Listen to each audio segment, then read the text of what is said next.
तो हम बात करने वाले हैं इंट्रोगेटिव फर्स्ट और सेकंड के बारे में। दो तरह के इंट्रोगेटिव होते हैं। एक वो होता है जिसमें आपने देखा कि अक्सर आप बोलते हैं कि जिसमें वाक्य में क्या पहले आ जाता है, जैसे क्या तुमने खाना खाया, क्या उसने किताब पढ़ी, क्या वो स्कूल गया, क्या हम बाजार जाएंगे, इस तरह के एग्जाम्पल हम बोलते हैं। और ये वो बोलते हैं जो क्या, कब, कहाँ, कैसे, यानी क्वेश्चन वर्ड जो होते हैं वो वाक्य के बीच में आते हैं। जैसे तुमने खाना क्यों नहीं खाया, बच्चे क्या कर रहे हैं, वह कहाँ जा रहा है, इस तरीके के एग्जाम्पल्स हम बोलते हैं। तो उनको हम देखते हैं। ये दो अलग अलग कैटेगरी है। इन दोनों कैटेगरी के एग्जाम्पल्स को हम कैसे बनाते हैं उसको हम पहले देखेंगे कि इंट्रोगेटिव फर्स्ट क्या है और सेकंड क्या है।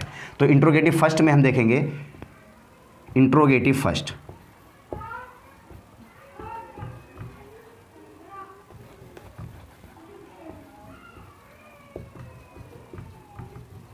इंट्रोगेटिव फर्स्ट में क्या है,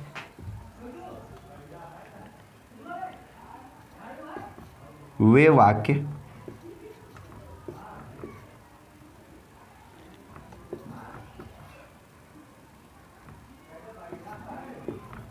जिनमें क्या सबसे पहले आए, सबसे पहले आए, वे वाक्य जिनमें क्या सबसे पहले आए। ठीक है, ऐसे वाक्यों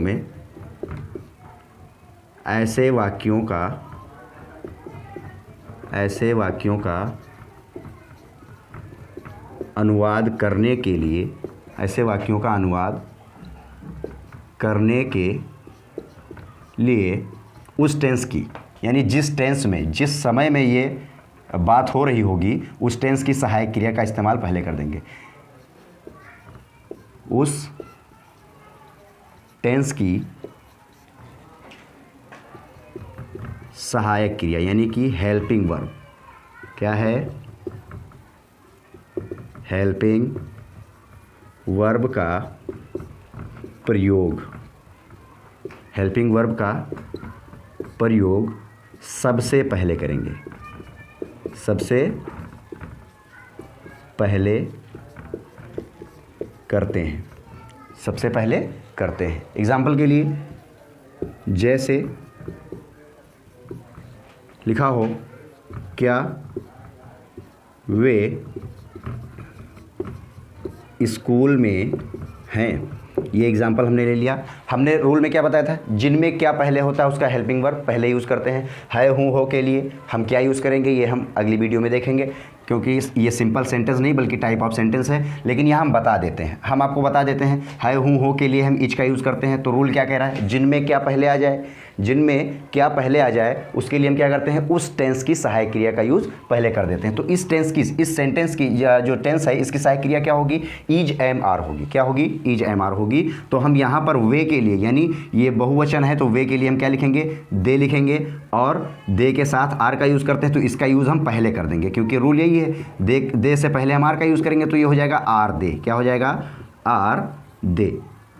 और मे के लिए इन का यूज़ करेंगे और स्कूल का स्कूल हो जाएगा, आर दे इन स्कूल। ये हो जाएगा इसका एग्जाम्पल। आप देखते हैं इसका रूल क्या है। रूल अभी बनेगा हेल्पिंग वर्ब, क्या होगा, हेल्पिंग वर्ब प्लस सब्जेक्ट और plus main verb plus object. और आप देखेंगे कि ये सिंपल सेंटेंस का है, प्लस ऑब्जेक्ट के बाद प्लस क्वेश्चन मार्क। ये सिंपल सेंटेंस का टेंस है, सिंपल सेंटेंस है। तो सिंपल सेंटेंस में क्या होता है कि हम मेन वर्ब का यूज़ तो होता नहीं है, तो मेन वर्ब का यूज़ इसमें हुआ नहीं है। तो हमने क्या लिखा, हेल्पिंग वर्ब प्लस सब्जेक्ट और उसके बाद में डायरेक्ट ऑब्जेक्ट लिख दिया, इसमें मेन वर्ब नहीं है। अब इंट्रोगेटिव सेकेंड क्या होता है, इंट्रोगेटिव सेकेंड। इंट्रोगेटिव सेकेंड क्या है, वे वाक्य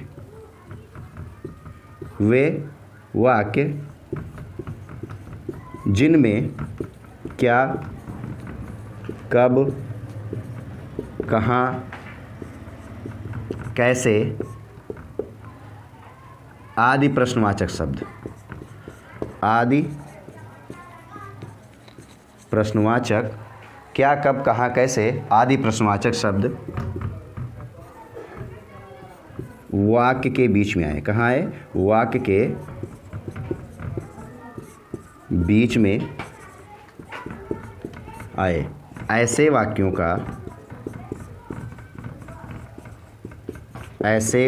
का अनुवाद करने के लिए हम प्रश्नवाचक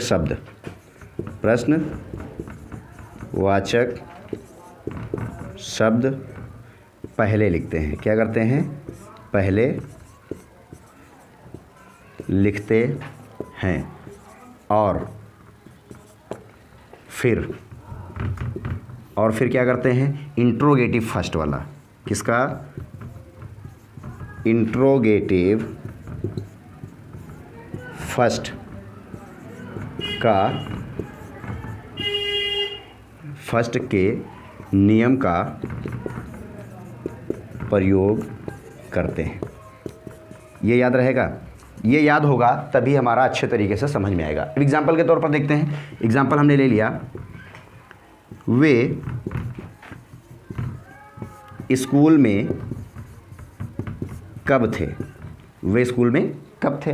अब यहाँ पे कब आ गया? क्या, कब, कहाँ, कैसे? आदि वाक्य कहाँ आ जाए? वाक्य आदि क्वेश्चन वर्ड कहाँ आ जाए? वाक्य के बीच में आ जाए। अब वाक्य के बीच में अगर आ गया तो नियम क्या कह रहा है कि ऐसे वाक्यों, यानी ऐसे वाक्यों का अनुवाद करने के लिए हम प्रश्नवाचक शब्द पहले लिखते हैं। तो प्रश्नवाचक शब्द क्या है इसमें? कब है, तो कब की अंग्रेजी क्या होगी? व्हेन होगा। और उसके बाद में क्या कह रहा है कि इंट्रोगेटिव फर्स्ट के नियम का प्रयोग करते हैं। इंट्रोगेटिव फर्स्ट का नियम यानी helping verb plus object plus main verb plus object. अब इसका हेल्पिंग वर्ब क्या है? यानी वेयर लगेगा। क्या लगेगा? वेयर लगेगा। और उसके बाद में दे का क्या होगा? वे का क्या होगा? दे हो जाएगा। और फिर इनका हो जाएगा मे, और स्कूल का स्कूल। तो ये क्या बना आपका? When were they in school. समझ में आ गया? तो ये आपका इंट्रोगेटिव फर्स्ट और इंट्रोगेटिव सेकंड है। आप इसको नोट कर सकते हैं।